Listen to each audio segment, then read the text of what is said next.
Hi friends, Finance with GKയുടെ first എപ്പിസോഡിലേക്ക് സ്വാഗതം. നമ്മൾ ഈ ഒരു ചാനലിൽ പറയാൻ പോകുന്നത് ഫിനാൻസ് റിലേറ്റഡ് ആയിട്ടുള്ള കാര്യങ്ങളാണ്.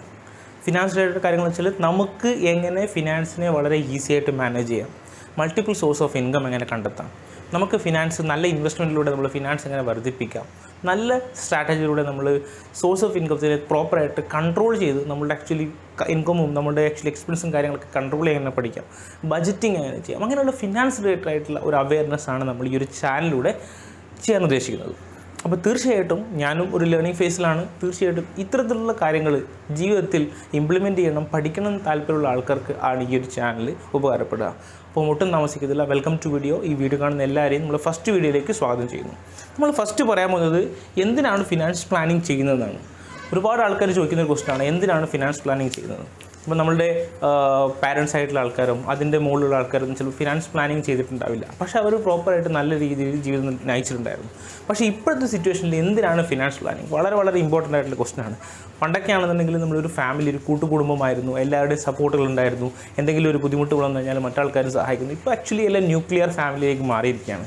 അപ്പം ഒരു ഫാമിലി എന്ന് പറയുന്ന സമയത്ത് ഒരു ഭാര്യയും ഭർത്താവുമായിരിക്കാം, അല്ലെങ്കിൽ വളരെ കുറഞ്ഞൊരു ഷോർട്ടായിട്ടുള്ള റിലേഷൻ ആയിരിക്കും കീപ്പ് ചെയ്യുന്നുണ്ടാവുക, വേറെ എവിടെയെങ്കിലും ദൂര സ്ഥലങ്ങളായിരിക്കും താമസിക്കുന്നത്, ജോലി റിലേറ്റഡായിട്ട് എവിടെയെങ്കിലും പോയി താമസിക്കുന്നുണ്ടാവും. അപ്പോൾ അങ്ങനെയൊക്കെ ആ സമയത്ത് നമ്മൾക്ക് ഇൻഡിപെൻഡൻ്റ്ലി സപ്പോർട്ട് ചെയ്യാനും കാര്യങ്ങൾക്ക് വേണ്ടിയിട്ട് നമ്മളുടെ ഫിനാൻസ് നമ്മൾ നല്ല രീതിയിൽ നമ്മൾ പ്ലാൻ ചെയ്തിട്ടില്ലെന്നുണ്ടെങ്കിൽ it will be a problem. അപ്പം നമ്മൾ ഫസ്റ്റ് നോക്കാം എന്തിനാണ് ഫിനാൻസ് പ്ലാനിങ് ചെയ്യുന്നത്. ഇപ്പോൾ ഇതിനകത്ത് ഫസ്റ്റ് കാര്യം വർദ്ധിച്ചു വരുന്ന ജീവിത ചെലവാണ്. നിങ്ങൾക്കറിയാം പണ്ട് കാലങ്ങളിലുള്ള ഒരു ജീവിത ചെലവല്ല ഇപ്പോഴത്തത്, കംപ്ലീറ്റ്ലി ടോട്ടലി നമ്മൾ മാറിയിരിക്കുകയാണ്. നമ്മൾ കഴിഞ്ഞ ഒരു 10 വർഷം നോക്കിക്കഴിഞ്ഞാൽ ഒരു ഊണിൻ്റെ വില നിങ്ങൾ നോക്കിയാൽ മനസ്സിലാവും എത്ര രൂപയിൽ നിന്ന് എത്ര രൂപയിലേക്ക് മാറിയിട്ടുണ്ടെന്ന്. അപ്പോൾ നിങ്ങൾ പുറത്തുനിന്ന് ഭക്ഷണം കഴിക്കുന്ന ഒരു വ്യക്തിയാണെങ്കിൽ, അല്ലെങ്കിൽ പുറത്തുനിന്ന് സ്പെൻഡ് ചെയ്യുന്ന ഒരു വ്യക്തിയാണെങ്കിൽ തീർച്ചയായിട്ടും നിങ്ങൾക്ക് ഈ ഒരു സംഭവം മനസ്സിലാവും. അതേപോലെ തന്നെയാണ് സ്റ്റാൻഡേർഡ് ഓഫ് ലിവിങ്. എല്ലാ ആൾക്കാരുടെയും സ്റ്റാൻഡേർഡ് ഓഫ് ലിവിങ്, നല്ല രീതിയിൽ എഡ്യൂക്കേഷൻ കിട്ടി, നല്ല ജോലി കിട്ടാൻ തുടങ്ങി, മാറ്റങ്ങൾ വരാൻ തുടങ്ങി. അപ്പോൾ നമ്മുടെ ഈ സ്റ്റാൻഡേർഡ് ഓഫ് ലിവിങ് മാറി, സ്മാർട്ട് ഫോൺ ഉപയോഗിക്കുന്ന ആൾക്കാരായി, നമുക്ക് ഒരുപാട് എക്സ്ട്രാ എക്സ്പെൻസുകൾ വന്നു. നമുക്ക് ആക്ച്വലി ആക്സസറീസ്, ഇപ്പോൾ ഒരു ഫോൺ മാറി 2 ഫോൺ ഉപയോഗിക്കുന്ന ആൾക്കാരായി. അപ്പം സ്റ്റാൻഡേർഡ് ഓഫ് ലിവിങ് വളരെയധികം ഉയർന്നു. ഇനിയുള്ളത് ക്രെഡിറ്റിനുള്ള ഒരുപാട് മാർഗ്ഗങ്ങളാണ്. നിങ്ങൾക്ക് ഒരുപാട് ലോൺ ഫെസിലിറ്റീസ് കിട്ടും, ക്രെഡിറ്റ് ഇഷ്ടംപോലെ സ്ഥലങ്ങളിൽ നിന്ന് കിട്ടും. അപ്പോൾ സമയത്ത് എന്ത് സംഭവിക്കും, ഈ ക്രെഡിറ്റിനെ പ്രോപ്പറായിട്ട് മാനേജ് ചെയ്തിട്ടില്ല എന്നുണ്ടെങ്കിൽ ഡെഫിനറ്റ്ലി ആ ക്രെഡിറ്റിൻ്റെ കൂടെ ഇൻട്രസ്റ്റ് വരും, അത് നിങ്ങൾ കടബാധ്യതയായിട്ട് മാറും. അപ്പം ആ ഒരു സംഭവത്തിന് വേണ്ടിയിട്ട് നമ്മൾ പ്രോപ്പറായിട്ട് പ്രിപ്പയർഡ് അല്ലാന്നുണ്ടെങ്കിൽ, നമ്മൾ അതിനെ പ്രോപ്പറായിട്ട് നമ്മൾ യൂട്ടിലൈസ് ചെയ്യാൻ പഠിച്ചിട്ടില്ല എന്നുണ്ടെങ്കിൽ definitely that gonna be a problem. അപ്പോൾ ഇതൊക്കെ ഞാൻ പ്രോബ്ലം റിലേറ്റഡ് ആയിട്ടുള്ള കാര്യങ്ങളാണ് പറഞ്ഞത്. പക്ഷേ പ്രോബ്ലം മാത്രമല്ല, finance is not always controlling. Finance എന്ന് പറഞ്ഞാൽ ഒരിക്കലും കൺട്രോളിങ് അല്ല. ഫിനാൻസ് വെച്ചാൽ എന്താണ്, നമ്മൾ ആക്ച്വലി ഒരു ഓപ്പർച്യൂണിറ്റിയാണ്. Finance planning is an opportunity. അപ്പം ഡെഫിനറ്റ്ലി പറയുന്നത് മൾട്ടിപ്പിൾ സോഴ്സ് ഓഫ് ഇൻകം, നമുക്ക് ഒരുപാട് മൾട്ടിപ്പിൾ സോഴ്സ് ഓഫ് ഇൻകം വരാൻ തുടങ്ങും. അപ്പോൾ പ്രോപ്പറായിട്ട് നമ്മൾ ഇൻകത്തിനെ പ്ലാൻ ചെയ്തിട്ടില്ല എന്നുണ്ടെങ്കിൽ ഡെഫിനറ്റ്ലി അത് വരുന്നതും പോകുന്നതും നമ്മൾ അറിയും കൂടിയില്ല, വരുന്നതും പോകുന്നതും അറിയും കൂടിയില്ല. അപ്പോൾ അതുകൊണ്ട് ഡെഫിനറ്റ്ലി എന്ത് ചെയ്യണം, മൾട്ടിപ്പിൾ സോഴ്സ് ഓഫ് ഇൻകം വരുന്നതുകൊണ്ടും ഡെഫിനറ്റ്ലി ഫിനാൻസ് പ്ലാനിങ് വളരെ വളരെ ഇമ്പോർട്ടൻ്റ് ആണ്. അവസാനത്തെ കുറച്ചാൽ ഗവൺമെൻറ് ലോ കംപ്ലയൻസ് ആണ്. അതായത് നിങ്ങൾക്കറിയാം, നമ്മൾ ഒരു സർട്ടൻ എമൗണ്ട് നമ്മൾ ഇൻകം വാങ്ങിക്കുന്ന ഒരു വ്യക്തിയാണെങ്കിൽ നിങ്ങൾ പ്രൊഫഷണൽ ടാക്സ് അടക്കേണ്ടതുണ്ട്, അല്ലെങ്കിൽ കോർപ്പറേറ്റ് ടാക്സ് അടക്കേണ്ട, കമ്പനിയുടെ രീതിയിൽ ടാക്സേഷൻ വരുന്നുണ്ട്, അങ്ങനെ ഒരുപാട് സംഭവങ്ങൾ ടാക്സ് റിലേറ്റഡ് കാര്യങ്ങളൊക്കെ വരുന്നുണ്ട്. അപ്പോൾ നിങ്ങൾക്ക് ഇതൊക്കെ കംപ്ലയിൻസ് ആയിട്ട് നിങ്ങൾക്ക് ഇത് നിയമാനുസൃതമായിട്ട് പോകണമെങ്കിൽ ഡെഫിനറ്റ്ലി നിങ്ങൾ ഫിനാൻസ് എങ്ങനെയാണ് പ്ലാൻ ചെയ്യുന്നത് അറിയണം. ഒരുപാട് ആൾക്കാർ ടാക്സ് സേവ് ചെയ്യുന്ന ഒരുപാട് ഓപ്ഷൻസ് അവൈലബിൾ ആണ്. ടാക്സ് എങ്ങനെയാണ് നമ്മൾ യൂട്ടിലൈസ് ചെയ്യേണ്ട കാര്യങ്ങളൊക്കെ പഠിച്ചു കഴിഞ്ഞാൽ ഡെഫിനറ്റ്ലി നിങ്ങൾ ഏൺ ചെയ്യുന്ന മണി നിങ്ങൾക്ക് വളരെ നല്ല രീതിയിൽ എഫക്റ്റീവായിട്ട് യൂട്ടിലൈസ് ചെയ്യാം. അപ്പോൾ ഞാൻ ഒന്നും കൂടെ പറയുകയാണ്, ഫിനാൻസ് ഒരിക്കലും കൺട്രോളിംഗ് അല്ല, ഫിനാൻസ് ഒരു ഓപ്പർച്യൂണിറ്റിയാണ്. ഈ പഠിക്കുന്ന കാര്യങ്ങളിൽ നിങ്ങൾക്ക് നിങ്ങളുടെ ഇൻകത്തിനെ മൾട്ടിഫോൾഡ് കൂട്ടാനും അത് വളരെ നല്ല രീതിയിൽ റിസോഴ്സുകളെ ഫ്യൂച്ചറിലേക്ക് നിങ്ങൾക്ക് നല്ല രീതിയിൽ ഇൻവെസ്റ്റ് ചെയ്യാനൊക്കെ നിങ്ങൾക്ക് എന്ത് ചെയ്യും, ഫിനാൻഷ്യൽ പ്ലാനിങ്ങിലൂടെ സാധിക്കും. ഫിനാൻഷ്യൽ പ്ലാനിംഗ് എന്ന് പറയുന്നത് 4 ഫേസാണുള്ളത്. Phase 1, phase 2, phase 3, phase 4. Phase 1 എന്ന് പറയുന്നത് ഡെഫിനറ്റ്ലി നിങ്ങൾക്കറിയാം ഈ ഫേസ് ഏറ്റവും ഇമ്പോർട്ടൻ്റ് ആണ്. നമുക്ക് ജോലി കിട്ടുന്ന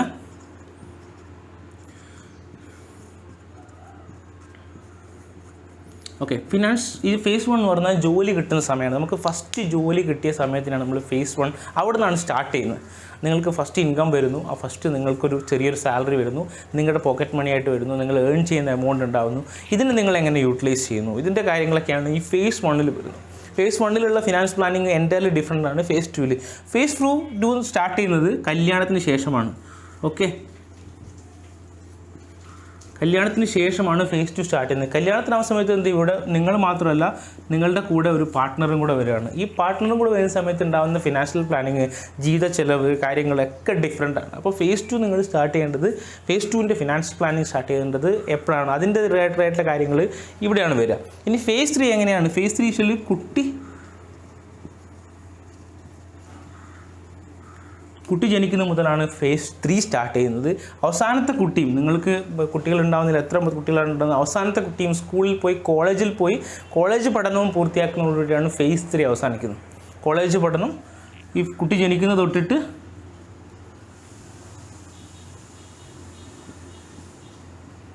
ഇവിടെയൊക്കെ ഉണ്ടാകുന്ന ഫിനാൻഷ്യൽ പ്ലാനിങ് വളരെ ഡിഫറെൻ്റ് ആണ്. ഇവിടെ ഉണ്ടാകുന്ന ചിലവുകൾ ഡിഫറെൻ്റ് ആണ്. നിങ്ങൾക്കറിയാം ഈ ഫേസ് 3-ലൊക്കെ നിങ്ങളൊരു 45, 50, 55 റേഞ്ചിലായിരിക്കും ഉണ്ടാവുക നിങ്ങളുടെ വയസ്സ്. ആ സമയത്ത് നിങ്ങൾക്കുണ്ടാകുന്ന എക്സ്പെൻസ് എന്ന് പറഞ്ഞാൽ നിങ്ങൾക്കറിയാം, നിങ്ങൾ ഒരാളാണ് ഏൺ ചെയ്യുന്നതെങ്കിൽ ഡെഫിനറ്റ്ലി ഏൺ ചെയ്യുന്ന എമൗണ്ട് നിങ്ങളുടെ കുട്ടികളുണ്ടാകുന്ന സമയത്ത് കുട്ടികളുടെ ട്യൂഷൻ ഫീസ്, കോളേജ് ഫീസ് കാര്യങ്ങളൊക്കെ നോക്കുന്ന സമയത്ത് എങ്ങനെയാണ് നിങ്ങൾക്കത് മാനേജ് ചെയ്ത് കൊണ്ടുപോകാൻ പറ്റുക, കടമില്ലാതെ എങ്ങനെ കൊണ്ടുപോകാൻ പറ്റും എന്നുള്ള കാര്യങ്ങളൊക്കെ ആയിരിക്കും ഇവിടെ നിങ്ങൾ വളരെയധികം ഡിസ്കസ് ചെയ്യുക. ഇത്രയും കാര്യങ്ങൾ കഴിഞ്ഞാൽ ഫേസ് 4-ലേക്ക് കിടക്കും. ഫേസ് 4 ആണ് റിട്ടയർമെൻറ്റ്.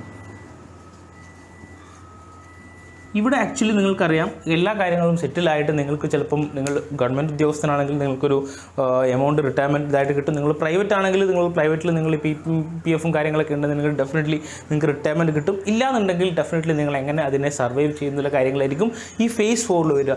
ഈ ഓരോ ഫേസിലും നമ്മൾ ലൈഫിൽ കടന്നു പോകുന്ന ഫേസുകളാണ്.